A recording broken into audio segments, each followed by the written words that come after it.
Assalamualaikum warahmatullahi wabarakatuh. Salam sejahtera bagi kita semua. Perkenalkan, kami dari tim Triarta Politeknik Negeri Sriwijaya dengan beranggotakan saya Eka Wahyu Ramadhanu dan rekan saya Sylvia dan Dimas Yuda Pratama. Di bawah bimbingan Ibu Ulfah SLMM, pada kesempatan ini kami akan memaparkan hasil riset investasi kami yang berjudul Kelayakan Saham PT Tunas Baru Lampung (TBLA) di tengah volatilitas harga CPO global. Di tengah gejolak ekonomi global, harga CPO yang fluktuatif, dan transisi energi menuju biodiesel, satu saham dari sektor agribisnis Indonesia menarik perhatian investor, yaitu PT Tunas Baru Lampung Tbk atau TBLA. Meskipun tekanan ekonomi global masih membayangi, saham TBLA justru menyimpan potensi kenaikan hingga 33,2% dari harga saat ini. Dengan model bisnis terintegrasi dari hulu ke hilir, dominasi pasar domestik, dan komitmen terhadap keberlanjutan, TBLA menawarkan kombinasi menarik antara stabilitas dan pertumbuhan. Berdasarkan hasil valuasi dan analisis menyeluruh, kami merekomendasikan untuk buy. Dengan target harga Rp1.079 per saham, dari harga saat ini Rp810, TBLA layak dipertimbangkan untuk portofolio jangka menengah hingga panjang. PT Tunas Baru Lampung Tbk adalah perusahaan agribisnis terintegrasi yang berdiri sejak tahun 1973 dan kini menjadi bagian dari Sungai Budi Group. TBLA memiliki dua bisnis utama. Yang pertama, kelapa sawit dari kebun seluas 55.000 hektar hingga produksi CPO, minyak goreng, sabun, margarin, dan biodiesel. Dengan lebih dari 3.400 karyawan tetap dan jaringan distribusi nasional, TBLA menjadi salah satu pemain penting dalam ketahanan pangan dan energi Indonesia. Struktur kepemilikan TBLA menunjukkan kepemilikan terkonsentrasi dengan kepemimpinan manajemen yang telah berpengalaman lebih dari 40 tahun di industri sawit dan gula. Selain itu, TBLA memiliki komitmen ESG atau Environmental, Social, dan Governance melalui penggunaan energi terbarukan sebesar 23% dari produksinya dan penerapan Zero Waste pada pengelolaan limbah sawit untuk meminimalkan dampak lingkungan. Secara global, pertumbuhan ekonomi diproyeksikan melambat menjadi 3,2% akibat konflik geopolitik dan kebijakan moneter yang ketat dari negara maju. Namun, di tengah tekanan global, ekonomi Indonesia tetap resilient, tumbuh stabil di kisaran 5,0% sampai 5,1% dengan inflasi yang terjaga dan nilai tukar relatif stabil.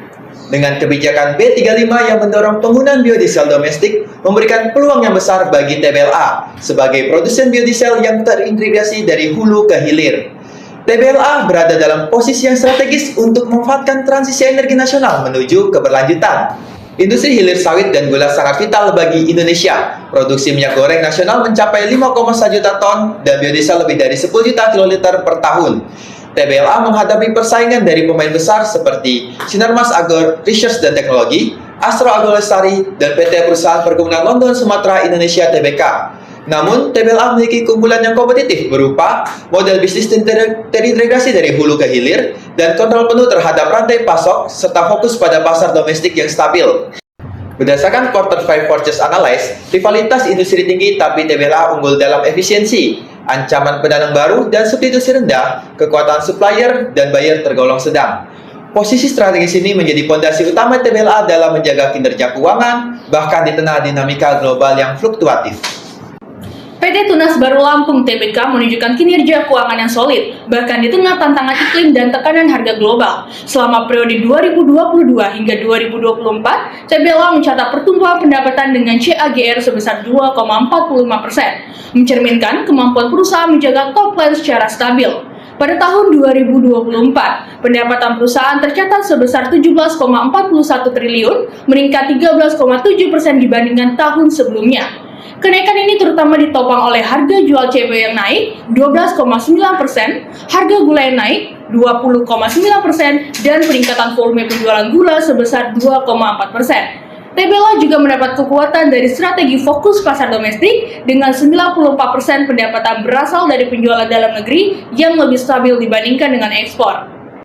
Dari sisi profitabilitas, laba bersih TBLA pada tahun 2024 mencapai 701 miliar, tumbuh 14,5% secara tahunan, year of year dari 612 miliar pada tahun 2023. Tidak hanya itu, indikator earning per share atau EPS pun menunjukkan tren yang positif. Dari 104,86 miliar di tahun 2023, EPS TBLA naik menjadi 116,18 miliar per saham pada tahun 2024, yang berarti return langsung ke pemegang saham pun juga meningkat.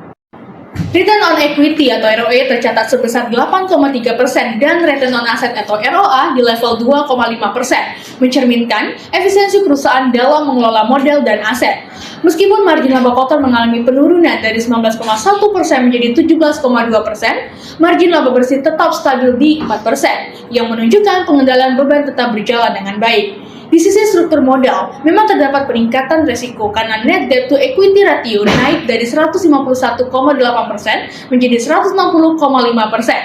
Namun, hal ini masih dalam batas yang dapat dikelola karena current ratio TBLA mencapai 130,3%.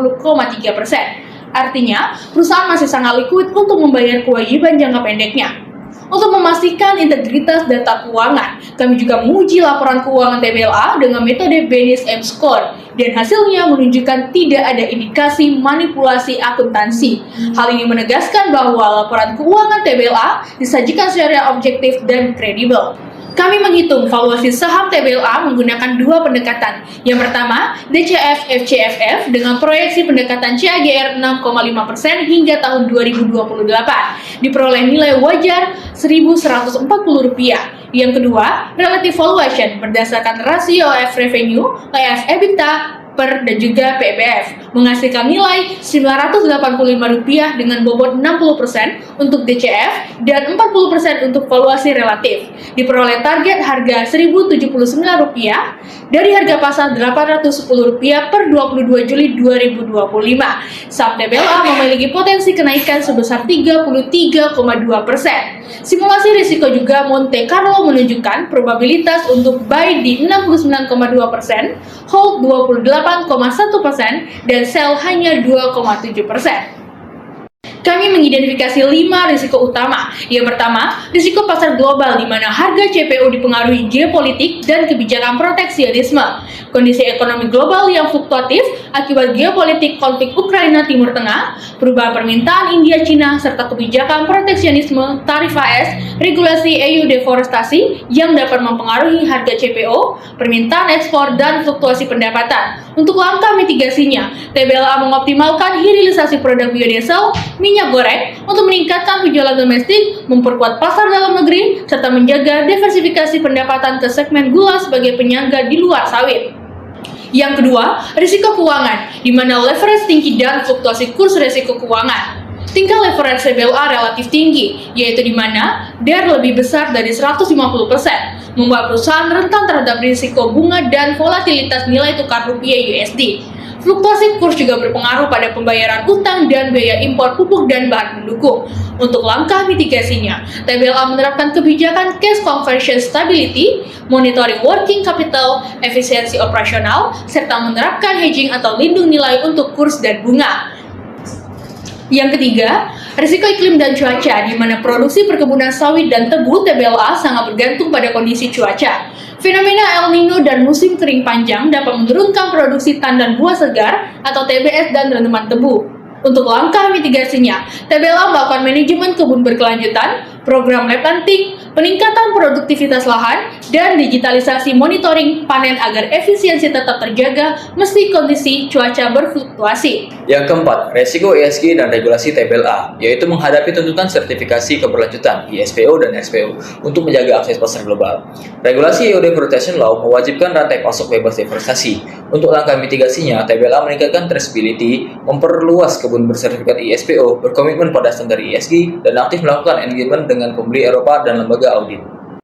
Yang kelima, resiko kebijakan pemerintah di mana perubahan kebijakan ekspor sawit, revisi PO, hingga skema insentif biodiesel dapat mempengaruhi cash flow perusahaan.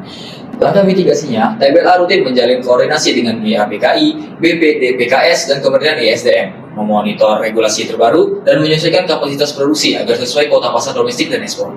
Berdasarkan analisis industri, fundamental keuangan, valuasi, dan manajemen risiko, kami menyimpulkan bahwa saham TBLA layak untuk dibeli dengan target harga Rp1.079 dan upside 33,2% dari harga saat ini. Dengan peluang pertumbuhan jangka panjang yang besar ini, TBLA cocok untuk investor yang mencari saham and value dengan prospek yang positif.